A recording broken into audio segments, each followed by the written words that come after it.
Disclaimer, I am not a film critic. I am just a guy on the internet giving my opinion, so please don't get mad at me, okay?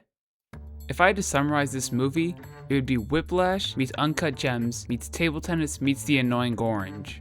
It's an enthralling 2.5 hours that I'd recommend everyone check out. Now this movie's been inescapable over the past few months. From Jackets to Frank Ocean to Timothy Chalamet on the Las Vegas Sphere, this movie's been shoved down everybody's throat. And it got me curious about if it's actually worth the hype. So without further ado, welcome to the pond, it's Yukoi here, and we're diving deep.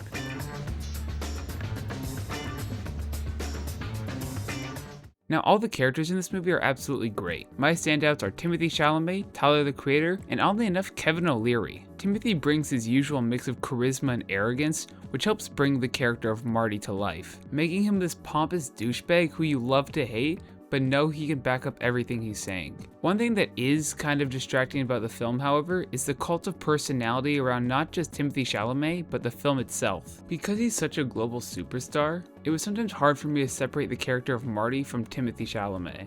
Especially with regards to some of the comedic scenes where it sometimes felt like I was just watching Timothy Chalamet be himself. But that just really depends on how familiar you are with Timothy Chalamet and his body of work. But that's not a fault of the film itself, rather just the marketing campaign behind it. But enough about Timothy, because we already know he's a great actor. I kinda want to shine a light on some performances that surprised me as a casual viewer. The first one being Kevin O'Leary. He easily portrays a slimy businessman who'll do whatever he needs to get to the top. And throughout the entire film, he's just constantly poking and prodding at the viewer to make you truly hate him. It's almost beautiful. And the most realistic part of this movie is when, slight spoilers, he tells Marty that he's a centuries-old vampire who's been sucking the blood of the youth. Which I don't even think was in the script, I think he just said that. It just comes off so naturally to him. And speaking of natural performances, Tyler the Creator absolutely killed this film. He absolutely steals the show of every scene he's in. And because he's so comedically gifted, every time something absurd's happening on screen, he's able to bring that extra factor to absolutely elevate the scene. Whether it's bathtubs falling through ceilings or dogs getting blown up, Tyler's able to match the chaos of the scene but not overpower it. It makes me curious how he's going to progress as an actor, because he does take a swing at some serious moments. However, throughout the entire film, he's mostly playing it safe with comedy. But I think it'd be a mistake not to credit a lot of this to the writing. All the writing in this movie is extremely punchy and clever. In every back and forth, people are just delivering these absolutely vicious jabs at each other. Like there were multiple lines in the movie, which made my theater audibly gasp with shock or die with laughter. Because there are so many crazy lines in this movie, like Timothy saying that he's gonna drop the third atom bomb on Japan, or that he could sell shoes to a paraplegic. And they only work because of how Timothy sells the character of Marty. Every character and line of dialogue in this movie somehow manages to perfectly balance being absurd while also being serious at the same time. It's really something to witness. The audio design in this movie is some of the best I've heard in years. The score of this movie is absolutely fantastic, done by Daniel Lopatin. Lopatin uses these extremely retro-sounding synthesizers that evoke a feeling of nostalgia. In combination with arpeggios and tremolos, you know those which all help massively contribute to the suspense of every scene. The music constantly mimics Marty's journey, reflecting the many highs and lows he goes throughout the film. If you've seen other John Safdie movies, you'll know exactly what I'm talking about. In both Uncut Gems and Good Times, the music's constantly adding to the urgency of each scene, making every second feel important. In combination with the original score, the use of licensed music was also done really tastefully in my opinion, and I'm very glad that they didn't stick to the 1950s time period for the music because it would not be the same without it. But I truly cannot overstate how important the music is to this film. In certain scenes, it completely overpowers all the dialogue to the point where it's the only thing you can hear. Whether it's these loud crashing thuds or these beautiful arrangements, they truly help pull you into every single scene that they're in. It's a John Safdie movie. Do I really need to tell you that the camera work's amazing? And I found that in this movie they managed to strike a very good balance between using handheld and static cameras. In every chaotic scene, the camera is constantly jumping around from left to right, really demanding your attention to truly capture everything that's happening. It really adds to the disorganized feeling of every shot, and this is best highlighted during the table tennis scenes.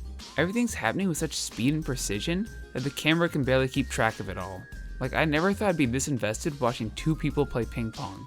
However, one gripe I do have with this movie is I wish that we got some longer takes during the ping pong scenes. Because of the amount of work that the actors put in to learn the game, it sometimes cheapens it watching them cut between shots. And it also bothers me because we do get some great long takes. I won't spoil it, but after the bathtub scene, there's these long uninterrupted takes that are really impressive, and I just wish we got more of them. And then for some final thoughts. I think the best thing this movie has going for it is its ability to balance absurdism with drama.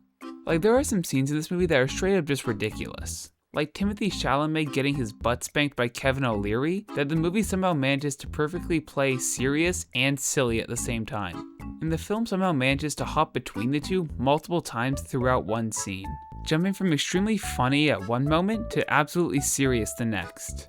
Also, I don't know what type of humiliation ritual this was for Timothée Chalamet, because there are so many scenes in this movie where he's nearly butt naked. It's kind of absurd.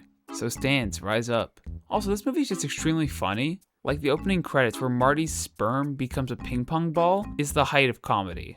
So yeah, those are my thoughts on the movie. I think that if you're a fan of any one or anything surrounding this movie, there's something that you're gonna enjoy. And I think it's definitely worthy of the marketing campaign behind it. I definitely recommend watching it, however I don't think it's necessary to go see it in theaters. So yeah, I'll give it 4 orange ping pong balls out of 5. Thanks for stopping by the pond, it's Yukoi, and I'm out. Hey, post-editing here. I just checked my community dashboard and 170 subscribers. Thank you so much.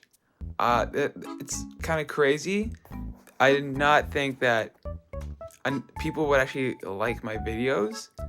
And also, the damn first person versus third person horror video is sitting on like 10k views. It's 14k views. Thank you. I got some great projects coming up and I really hope you guys enjoy them. So happy holidays and happy new year. It's Yukoi signing off. 6-7. Stop.